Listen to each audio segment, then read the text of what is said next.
Um, well, I actually, it's funny you asked that because I spent a lot of time meditating last night because I couldn't sleep, and it's odd with me because like I know they're not going to actually do anything today. They're taking impressions, so it's really other than the squishy odd taste, it's not really invasive. No. But it was just the idea of coming in. So I'm still working on dealing with the stress, but I have tools to sort of help calm. And I did get some sleep last night, but I was up kind of late, so I just sat and So you meditated.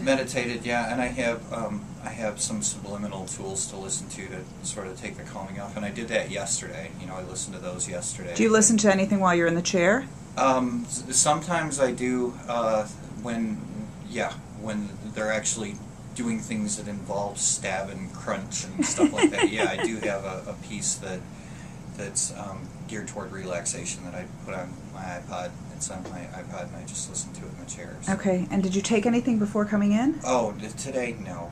Okay.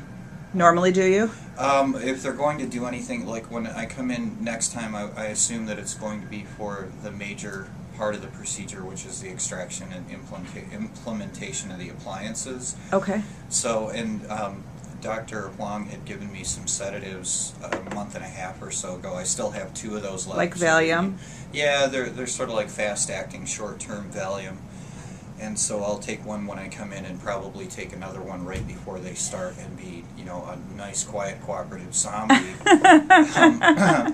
Now, for do the you? procedure. But I sort of hung on to those and thought I'm going to need these things. So. Okay. Well, if you need more, just let us know for any of these procedures. I tend to really not like to take things like that, but I'll tell you what, I'm happy to have them in this case. So. Do you find it a comfort zone? That you know that you have it, that you don't necessarily need to take it, but that you have it? Yeah, definitely. I definitely do look at it that way. It's like I have, I think about the dentist and I think, well, that's one of the things that I think about. Well, I have those 2 little pills in that bottle. And so it's not like I'm going to go into the dentist stressed out and loaded up on adrenaline, that'll take care of that. I can get through it. It'll be done. And it's all right because I don't really feel icky afterward. They wear off. I feel fine, and so. How long does it take to wear off? With me, I tend to burn stuff pretty quick. I've got fairly high metabolism, so it's gone. Well, like when I came in to have an extraction done and some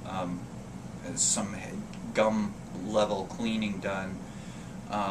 It was pretty much worn off by the time I left because they were like, "Oh, you're gonna be a pancake when you're done, and you're gonna need somebody to drive you home." And I left and walked back. I was like, "Yeah, I feel like taking a nice long walk." I made it through the dentist, and I was really happy. And so I don't. How do you feel when you make it through the dentist? Well, at all of these stages, as I go along, it's momentum, because coming in here today. Even though I, had the nervy patches that I went through, and I talked to my family, and they said, "Oh my God, how much money is that going to cost?" And I tell them, the estimates that I have, and I'm completely, with a lot of those things, I've got no problem. It's like, oh well, I'm going to owe a bunch of money for a while.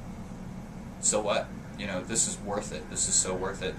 My thing as far as the momentum is, I go from appointment to appointment. It's easier to come in here. The first time I came in here, I had to literally just drag myself, and I had all these excuses, and I don't know if I can make it today because I've got to wash my hair or something. But all these weird little psychological games. Right. But those are becoming less and less, and I